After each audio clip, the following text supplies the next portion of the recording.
It's August 22nd, 2026. I'll be speaking with Simon Rodriguez about Venezuela. He's a Venezuelan writer at Venezuelan Voices.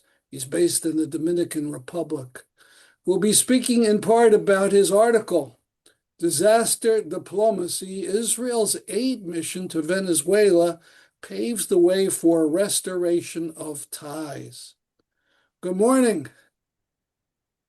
Thank you. Nice to be here. You wrote in your article, you wrote that article before Israel and Venezuela completely restored diplomatic ties. How long had those ties been officially broken? Yes, so in 2009, in January, we have to remember at the time Israel was conducting its Operation Cast Lead in Gaza, in which it killed more than 1,400 people in Gaza. So both the governments of Venezuela and Bolivia at the time broke relations with Israel over this murderous attack.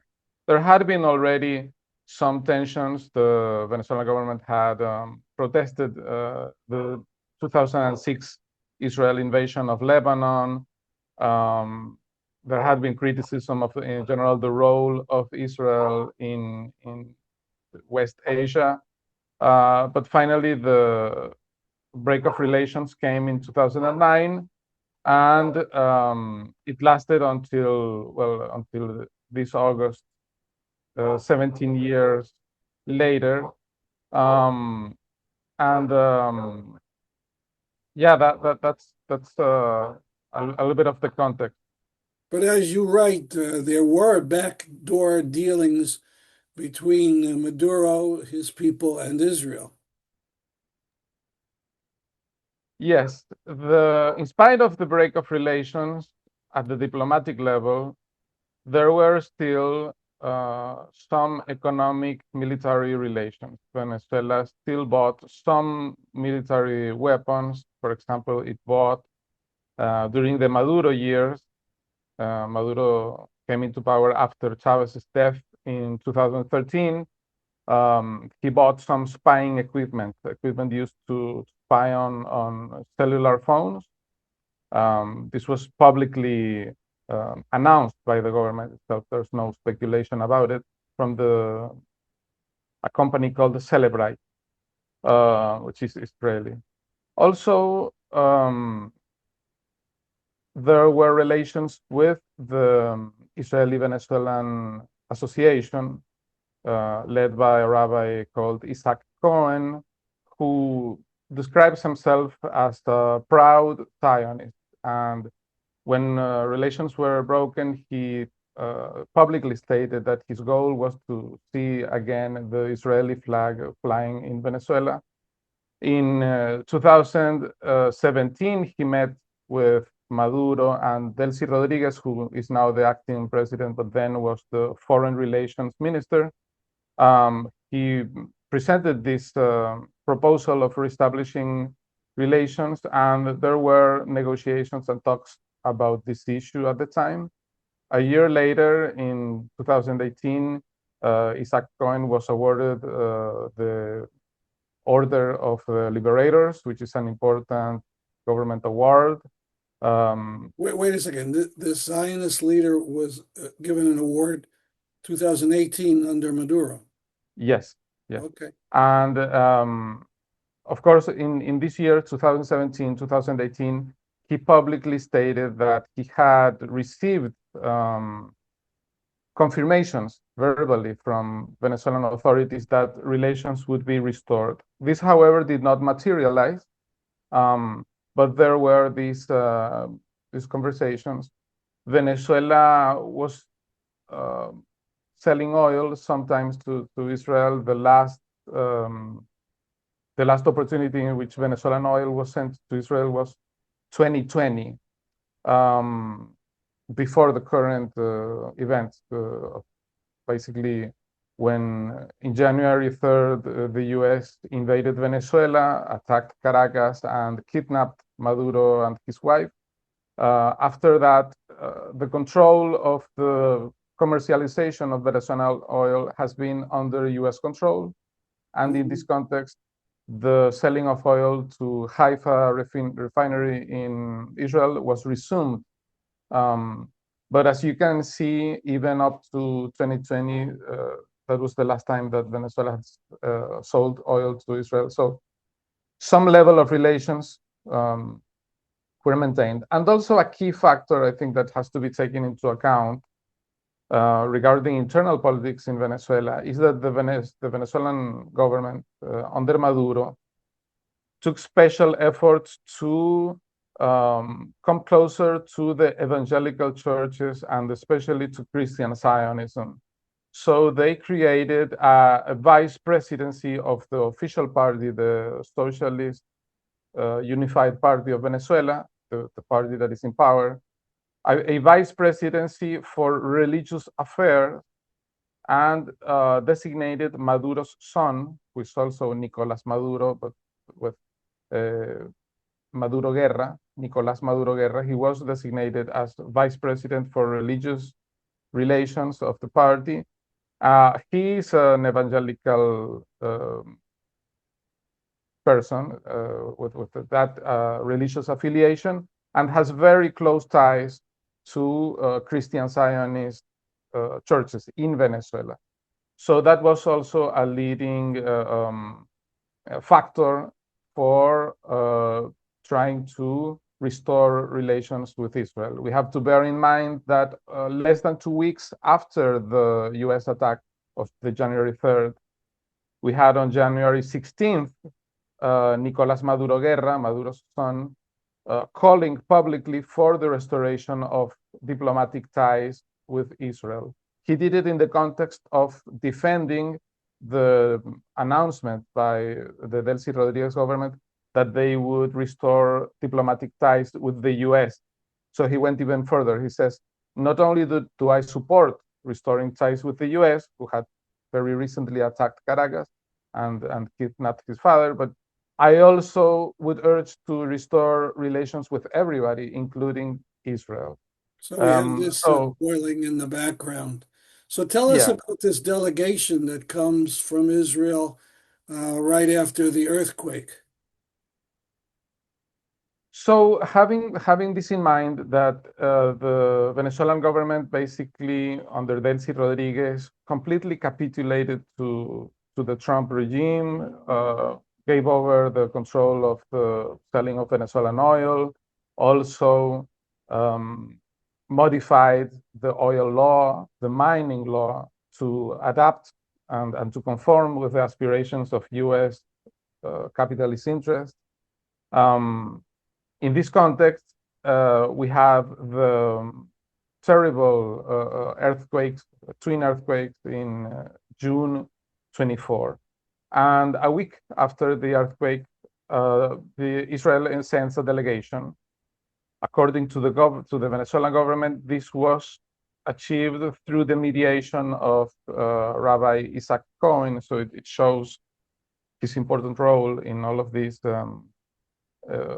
Because there were no diplomatic channels, he served as the liaison for this. And so about 30 people, officers from the IDF, from the home front, and also from some NGOs, including the notorious SACA NGO, which is famous, sadly, for its role in fabrications regarding October 7th, 2023 in Palestine and Israel, since they were the source of some of the most egregious lies regarding the events of that day, saying, for example, that they had witnessed as aid workers, as humanitarian workers, and they had seen babies in ovens, babies decapitated, mass rapes, and a whole series of allegations that have been disproven by Israeli media and international media. If I could break in here for our viewers, so the Zaka is ZAKA, and that's this Israeli government that claims it's humanitarian, collects body parts after a terrorist attack and so on, and then also serves this propaganda role. Excuse me for going in there. Yes, Continue. thank you. So their director in Latin America, this guy, last name Garmon, he was sent to Venezuela. He's a propagandist. He, for example, told stories about his role in Venezuela, which bear very peculiar similarities to things he has said before. For example, he tells a story about meeting a man in Venezuela who asks him to offer Jewish religious rites for his deceased mother, and describing the Israeli delegation as the one that brings light and hope. But these expressions, as Israel being the beacon of hope, he uses them basically verbatim everywhere he goes. He went to, for example, Somaliland, which is a country that is not recognized by most states in the world, but received Israeli recognition. So he went there also. And he said he was received with almost the exact same words in Somaliland as in Venezuela in the context of an earthquake. So very different context and very similar propaganda.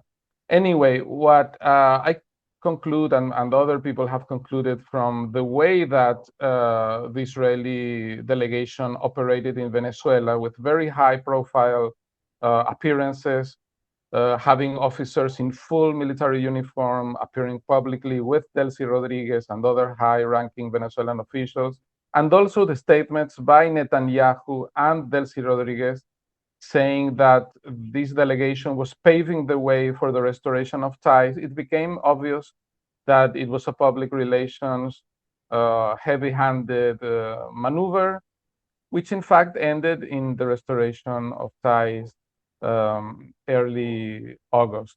So what was in before everyone's eyes materialized later on with the Before we restoration of go ties. on, you mentioned in your article something about this Yusuf Garman, a video he did inside of Gaza. Now, it looked kind of grotesque, but it was in Spanish, which I don't know. Could you tell us about what he was saying from Gaza? Right. So him and also Tony Kaplan, who is dual citizen from Uruguay and from Israel, they have been playing this role of spokespeople for the IDF and for the Israeli government because they speak Spanish for Spanish-speaking audiences. In the case of Garmon, what he was saying was that, and this is a very common trope, that Israel was fighting for Christians, that Israel, and of course he's doing this amidst the ruins of the scorched earth, destroyed Gaza. Amongst the ruins, he's saying, well, what we're doing here is defending Christianity. We are defending Christians all over the world, like they are in the frontier of a civilizational war, as the vanguard of the interest of Christians everywhere. So Christians should support Israel. Therefore, that was what he was saying then, and yeah, he was very active going to Venezuelan media and meeting with right-wing activists in Venezuela and also with the government. What is also something to point out is the fact that both the Venezuelan government and the right-wing opposition were doing a lot of aid washing for Israel. So there seemed to be a consensus amongst the Venezuelan bourgeois political forces to portray this positive image of Israel and of the need to restore relations. Now, relations then get stored, and you write the Venezuelan government even joined the U.S. campaign against the International Criminal Court. Could you explain? Yes. So there has been historically criticism of the International Criminal Court, which is legitimate. You see, one of the criticism that has been voiced is that it has not prosecuted in most cases people from that have been involved in war crimes, either from European countries, from NATO member countries, or from the US. But it has focused on prosecuting people from poor countries, from Africa, Asia, and to a lesser extent, Latin America. The Venezuelan government opportunistically uses this sort of argument, and it has direct stakes in this because there have been investigations into human rights violations by the Venezuelan government that are linked to the International Criminal Court. There was in 2025 some decision by the parliament to retire, but this didn't materialize, to retire from the Rome Statute, which is the basis, or the treaty that is the basis for the ICC. But it decided to do so after the US announced it was launching an international campaign to dismantle the ICC, using the words of the Department of State and Marco Rubio. They said they wanted to dismantle this court, and the reason for it was that it was prosecuting Netanyahu and Yoav Gallant, the ex-minister of defense, for war crimes in Gaza, including using starvation as a weapon of war, deliberately targeting civilians, and some other war crimes. So the moment in which Delcy Rodriguez announced it was withdrawing from the Rome Statute could not have been a coincidence. And in fact, the US government congratulated the Venezuelan government for joining its campaign against the ICC. Very few countries have, in fact, followed the US lead on this. Venezuela is sadly one of them. You know, there was a piece in the well-known US mainstream magazine Time with the headline, "The New US Colony," and it was all about Venezuela. Is that a fair summary of things, that Venezuela is a US colony? Well, I'll take it more as literary description, as an analogy, a metaphor, not in a strict sense. It's good to make the distinction because, for example, you have seen that Trump has shared memes, images of Venezuela with the US flag on top of the map, and saying Venezuela is or will become the 51st state. But just to be clear, no one thinks this is really going to happen, that Venezuela will be annexed by the US, either as a state or in another, through another, figure or another status, such as Puerto Rico or other overseas territories the US has. No one thinks this is going to happen. Basically, the actions of the US make it very clear that it's not interested in that. For example, the US has been conducting mass deportations of Venezuelans. So it has been pursuing its racist mass deportations policy. That means it has no interest in giving special access to US territory for 30 million Venezuelans, which would be an outcome of Venezuela having some formal colonial status or being annexed. What has been happening is that the US regime has been making profits, very corrupt profits, from its handling of Venezuelan oil. There's a statu quo where you have a weak Venezuelan government that is in cahoots, that it has come to a pact with the US, and is betting its own survival on its subservience to US imperialism. This statu quo, of course, is unstable. It can't last forever. There are expectations among Venezuelans that at some point there will be elections or there will be some path to normalizing political life in the country. There is also rejection of this subordinate place in which Venezuela has been put. So at some point, the patience of ordinary Venezuelans will run out. But what we can see from the actions of the U.S. government is that probably Trump wants someone else to deal with this problem of where transition leads to. The official narrative by the US government is that there will be three stages: the stage of stabilization, then recovery, and then transition. These are all, of course, all very vague terms, but just to allow people to understand how the first stage is going, Venezuela has an annual inflation rate that is above 300% as of this moment.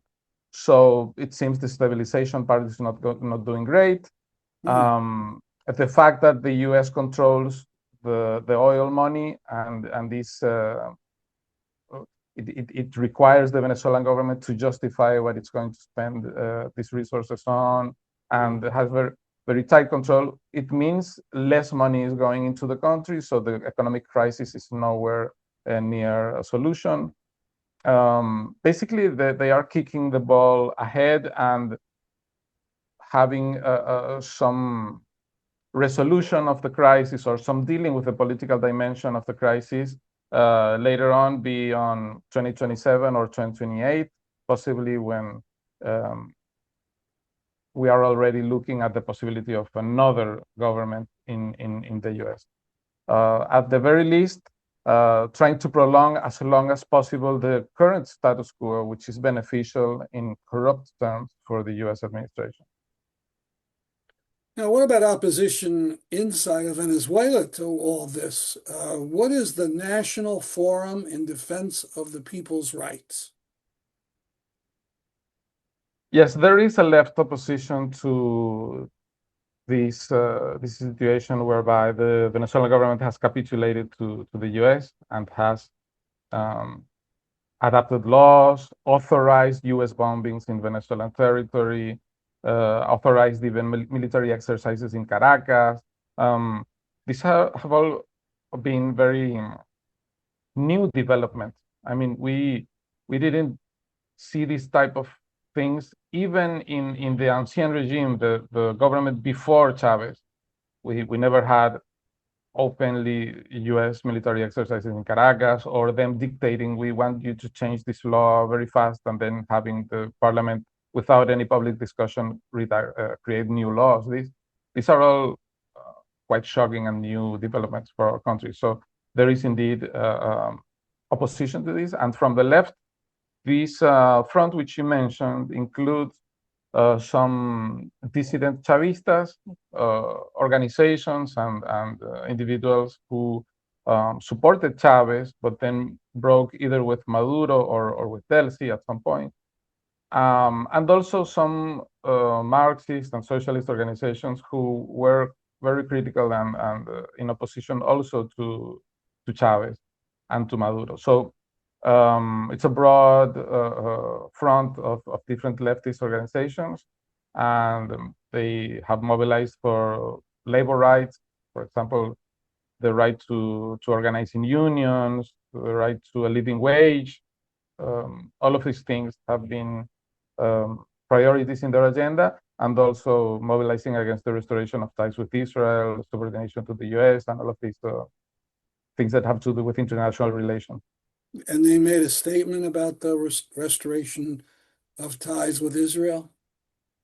Yes, there has been a statement about this, rejecting the aid washing, the hypocrisy, especially given the fact that these officers who are presented as humanitarian workers, most of the work they did, according to their own statements, was to assess damage on buildings. So not rescuing people from under the rubble, just assessing the damage.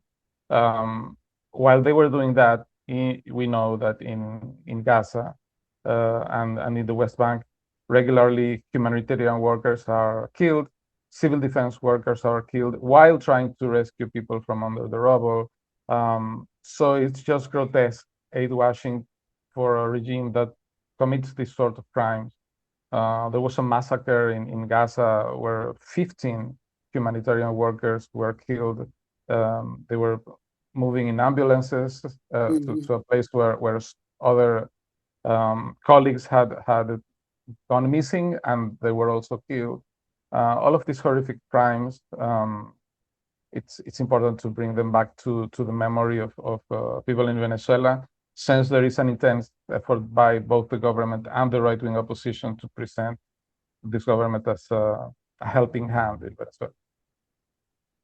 Now, we read that Delcy Rodriguez has freed prisoners. What about prisoners on the left who were grabbed in the Maduro days?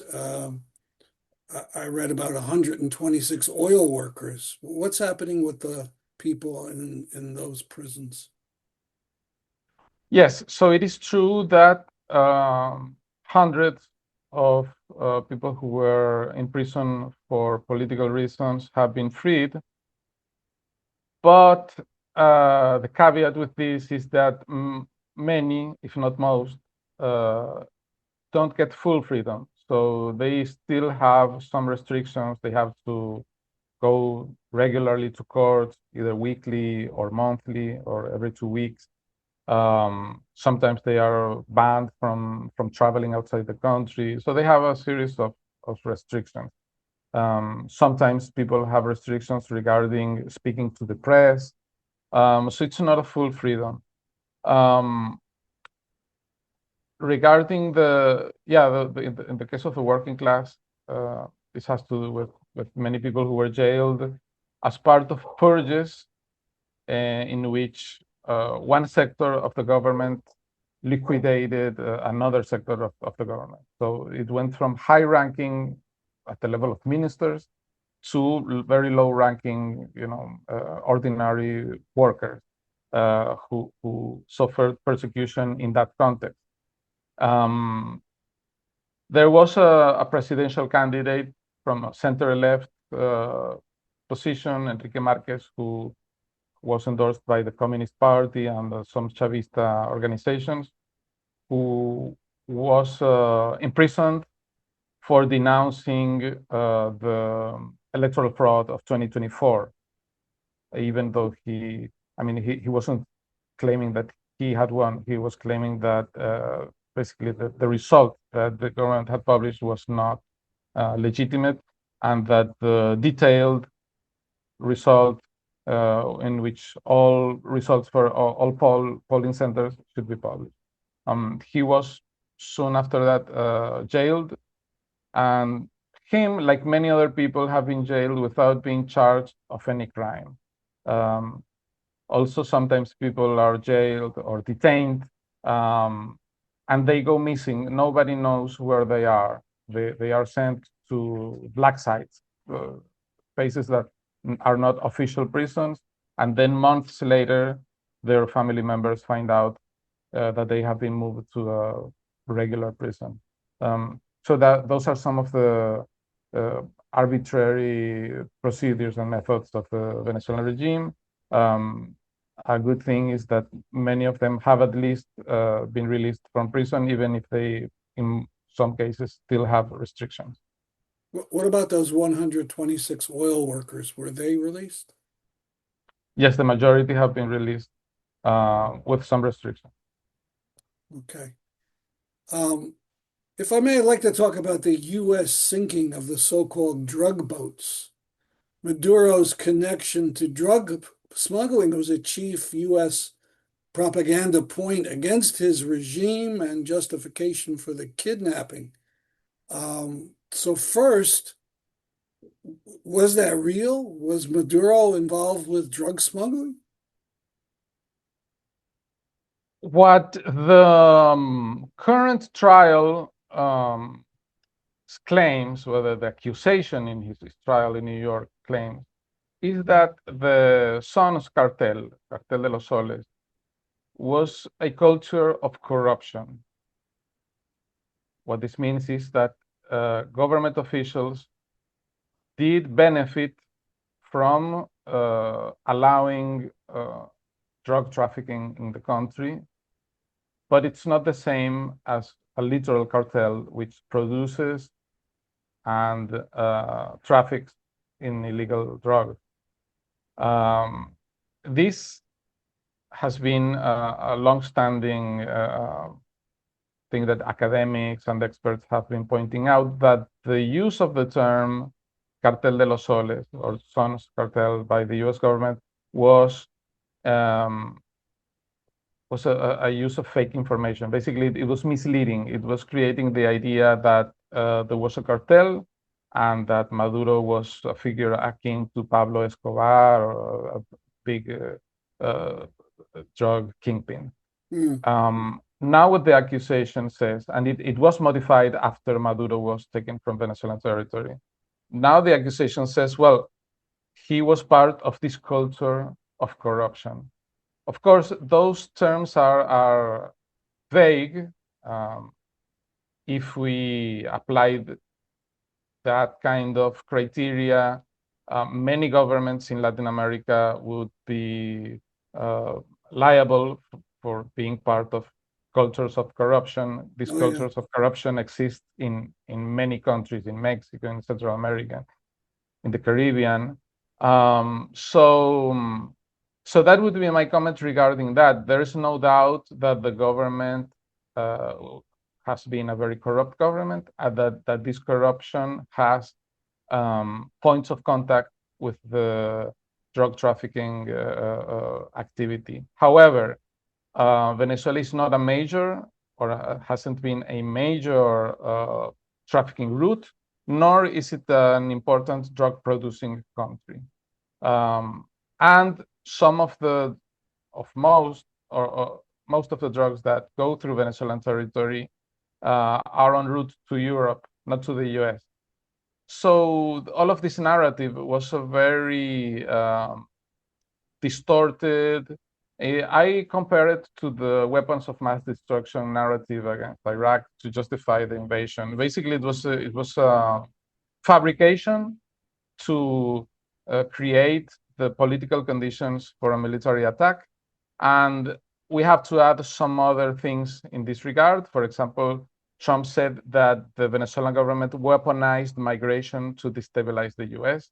And this was something that also the right-wing opposition of Maria Corina Machado endorsed, this outrageous claim that migrants were tools of destabilization policy by the Venezuelan government. That's false.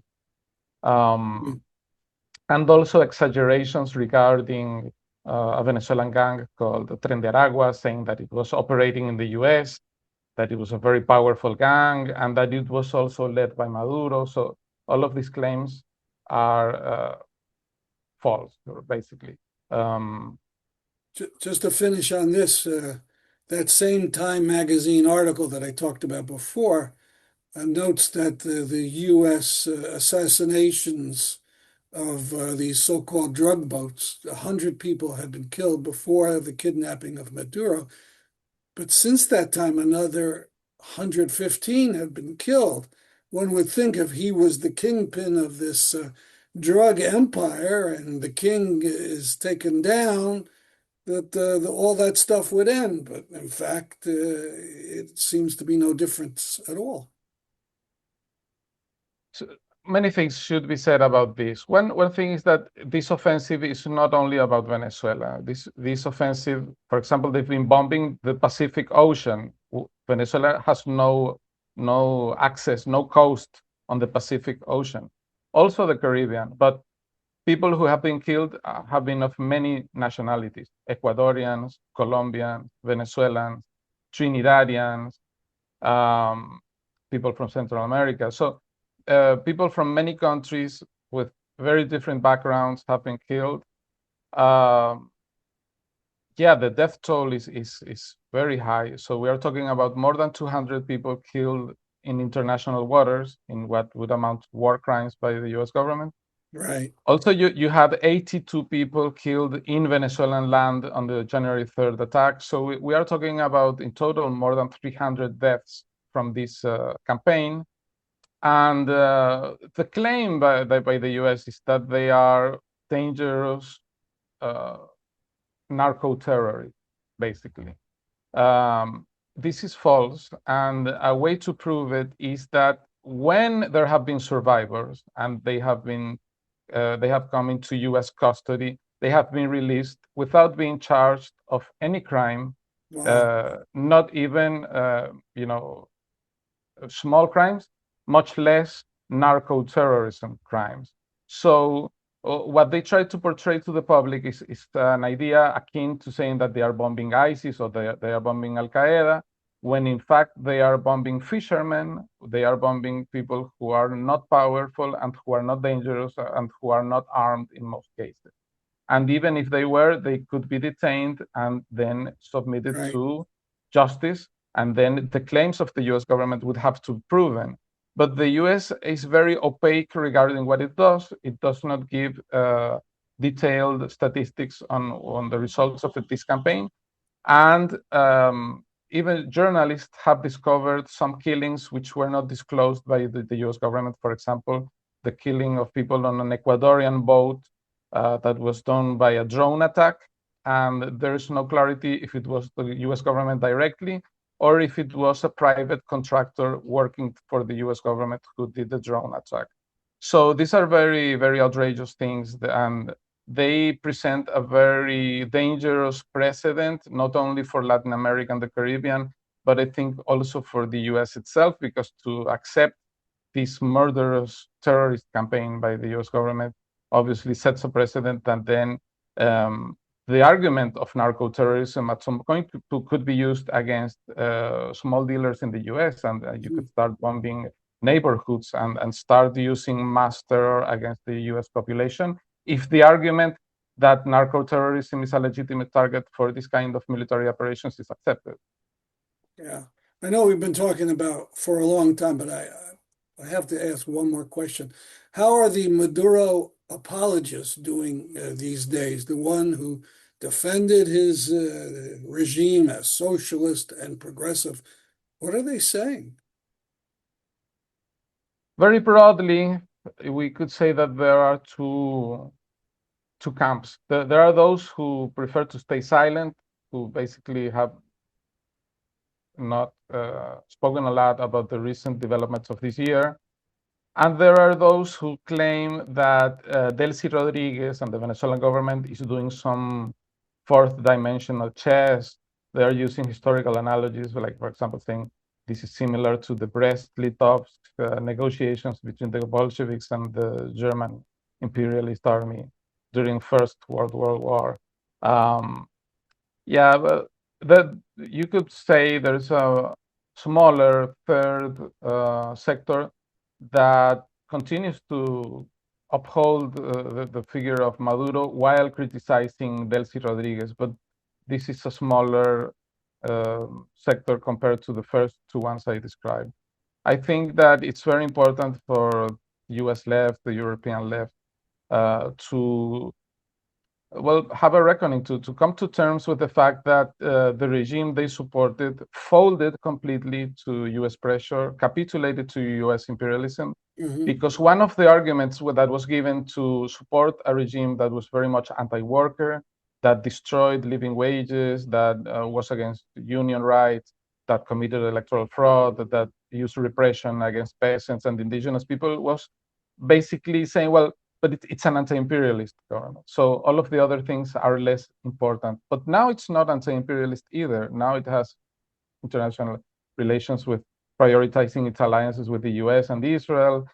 It has proven that its anti-imperialism was a paper tiger. So I think that it's very important to reflect on the whole historical process that led to this, and because there had to be internal conditions of the regime itself, not only the US aggression, that led to this reaction and this capitulation to the US aggression. So I think it's an important moment to open up dialogues and reflection among socialists in all countries, and hopefully in dialogue with the Venezuelan socialists as well, to come to an understanding of how this has come about. This has been great. Before we go, you write for Venezuelan Voices. What is the website address for people to go to see more of what you and other colleagues write? Yes, we have been translating into English many things that were previously only in Spanish, and also writing some things. So the address is venezuelanvoices.org. There you can find our work. Well, again, this has been excellent, and I want to thank you so much for speaking with me. Thank you.